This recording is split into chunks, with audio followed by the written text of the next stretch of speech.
Aylardır konuşuluyor. Özellikle de komisyonun Şubat ayında raporunu açıklamasıyla birlikte bu yasanın meclise gelmesi bekleniyordu. Şubat ayı sonu itibariyle ancak bugün geldi. 5 Ağustos günü geldi meclise.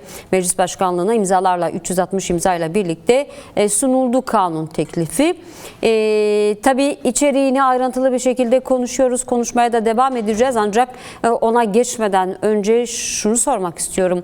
Bu bir yıllık, 1,5 yıllık süreçte neler yaşandı, özellikle bu sürece nasıl gelindi? Çünkü çok kolay da olmadı aynı zamanda bu noktaya, bu aşamaya gelmek. Sizin değerlendirmeniz nedir? Buyurun. Yani evet, sizin de belirttiğiniz gibi yani yaklaşık 2 yıldır bu böyle bir sürecin sonunda böyle bir yasa ortaya çıktı. Çok kolay olmadı, kuşkusuz gelgitler yaşandı, bir takım krizler yaşandı ama her seferinde yani bu meselenin çözümü konusunda Sayın Öcalan'ın ısrarcı tutum, ön açıcı davranışlarıyla, vermiş olduğu stratejik kararlarla her seferinde o tıkanıklık durumu aşıldı ve geldiğimiz aşama itibariyle de böyle bir yasa ortaya çıktı. Kuşkusuz kolay olmadı. Uzun müzakereler yapıldı. Uzun bu müzakere süreçlerinde aynı zamanda büyük mücadeleler verildi. Yani en nihayetinde Sayın Öcalan dediği gibi yani işte tarihi arka planı olan 100 yıllık bir meselenin çözümünden bahsediyoruz. Sosyal, siyasal, hukuksal, ekonomik boyutları olan bir meseleden bahsediyoruz. Ama bu meselenin yani kuşkusuz hani bir yasayla işte son 2 yıl içerisinde yapılan müzakereler sonucunda bu sorunun yani hani çözülmesini beklemenin çok doğru olmadığını ama bu meselenin çözümü konusunda da İlk aşamanın bu meselenin tamamen hukuksal çerçevede, hukuksal zemine oturtulmak suretiyle bu meselenin çözümüne giden ilk yolu ancak hukuksal zeminde yapılacak bir düzenleme ile hukuksal zemine oturtulmasıyla hukuk zemininde bu meseleyi konuşmakla aslında başlayabileceğimizi her seferinde ifade ediyorduk, ifade ediliyordu.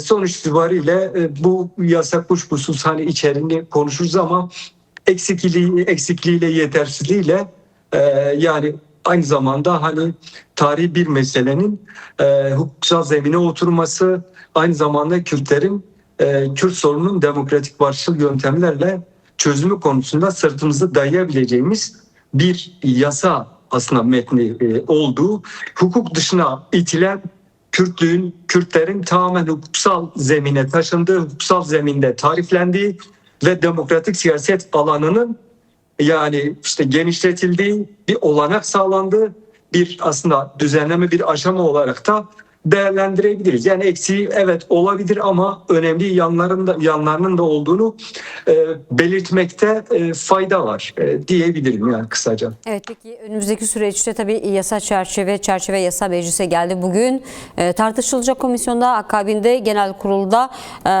yasalaşması bekleniyor. Peki önümüzdeki süreç açısından bir takvim var mı? Ne zaman uygulamaya girecek bu yasa? İzleyicilerimiz merak ediyor. Tabii daha sonra da farklı düzenlemeler olacak mı? Çünkü kamuoyunda beklenti bu şekilde olması gereken, bir sonraki aşamada olması gereken düzenlemeler neler olmalı? Şimdi şunu söyleyeyim öncelikle, kuşkusuz bir yasa çıkarılınca o yasanın çıkarılış amacı, gerekçesi önce ortaya koyulur. Uzun uzadıya o yasanın hangi yani toplumsal ihtiyaçların sonucu olarak ortaya çıktığı uzun uzadıya yazılır, çizilir, değerlendirilir. Bu yasanın gerekçesine de baktığımız zaman yani hani orada önemli kimi hususları ifade etmek gerekiyor. Yine dediğim gibi yani bu yasaya dair eleştirilerimiz baki kalmak kaydıyla ama olumlu yönlerinin de olduğunu yani teslim etmek gerekiyor. En nihayetinde gerekçeye baktığımız zaman bu yasanın gerekçesinde özellikle Sayın Öcalan'ın da ısrarla bu yasanın çerçeve bir yasa olması gerektiğini, kök yasa olması gerektiğini her seferinde ifade etmişti. Yani öyle bir yasa olmalı ki daha sonraki aşamalarda bu meselenin çözümü konusunda referans niteliğinde olmalı. Çıkarılması düşünülen yasaların çıkarılması aşamasında referans alınacak bir yasa olmalı. Yani de temel demokratik ilkeleri özünde barındıran, yol gösteren, yol açıcı olan, ön tıkayıcı olmayan bir yasa vasfında olması gerektiğini ifade etmişti. Şimdi bu yasanın gerekçesine baktığımız zaman ortak vatandaşlıktan bahseden, toplumun ortak geleceğini inşa etmekten bahseden, bu meselenin sadece Türkiye ile sınırlı olmadığını, aslında Türkiye'nin de içinde bulunduğu bir bölgede barış ve kardeşliği geliştirmenin bir yasası olması gerektiği vurgulanmış, ama aynı zamanda yine bu parlamento bünyesinde Milli Dayanışma, Kardeşlik ve Demokrasi Komisyonu'nun işte ortak çıkarmış olduğu rapora atıfta bulunan, özellikle 7. madde, yani demokratikleşme, yani hani hukuk devleti, hukukun üstünlüğü, demokratik reformlara da aslında atıfta bulunan bir yasa olması hasebiyle kısmen çerçeve bir yasa, kök yasa olduğu sonucu da çıkarılabilir. O anlamıyla da hani dediğim gibi eksikliği olmasına rağmen olumlu yanlarının da olduğunu söyleyebiliriz. Nitekim gerekçe kısmında özellikle şu hususlar geçiyor. Evet. Yani sürecin ilerlemesiyle birlikte ortaya çıkabilecek yeni ihtiyaçlar, ortaya çıkabilecek yeni hukuksal düzenlemelerin yapılması açısından bu yasa bir ilk yasadır, bir ilk adımdır. Bu adımı takip edecek başka adımların da olabileceği, başka da yasal düzenlemelerin olabileceği konusunda da aslında bir açıklayıcı metin olduğunu da ifade edebilirim. O anlamıyla önemli. Tabii bu yasa ne zaman yürürlüğe girecek? Cuma günü saat 15.30 itibariyle komisyonda, Adalet Komisyonu'nda tartışılmaya başlanacak. Evet. Muhtemelen yani hani öngördüğümüz ya bir günlük süre içerisinde de aslında bitebilir. Ben uzarsa hani 2 gün içerisinde komisyondan bu yasanın çıkması kuvvetle muhtemel. Çıktıktan sonra hani belki kamuoyunda da çok şey konuşuluyor. 48 saati beklemek gerekiyor ama doğru, 48 saatlik bir süre düzenlenmiş ama bu 48 saatlik süreyi beklemek gibi bir zorunluluk yok. Lakin genel kurul bu yasanın 48 saati beklemeksizin bir an önce genel kurula gelmesi konusunda onay vermesi durumunda o yasa aslında Adalet Komisyonu'ndan çıktığı gibi doğrudan genel kurula da gelebilir. Ama en kötü ihtimal bu yasanın pazar günü itibariyle parlamentodan geçme ihtimalinin kuvvetle muhtemel olduğunu söyleyebilirim.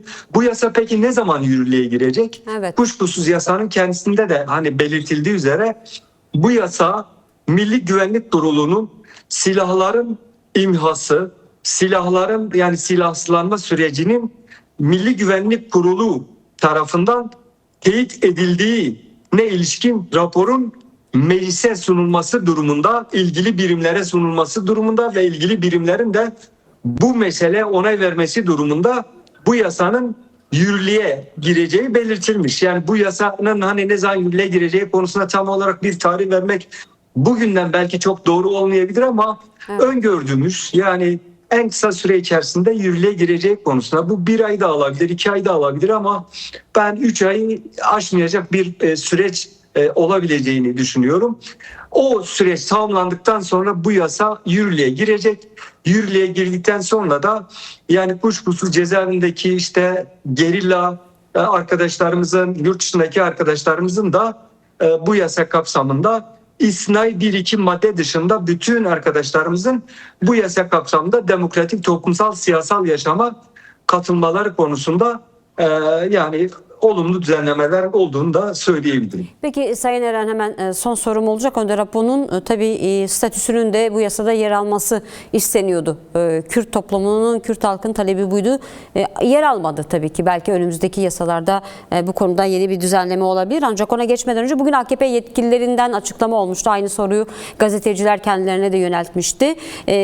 İmralı'ya gazetecilerin, akademisyenlerin gidebileceğini söylüyor. Buna dönük neler söylemek istersiniz? Özellikle de Önder Apo'nun koşulları, içinde bulunduğu koşullar değişecek mi?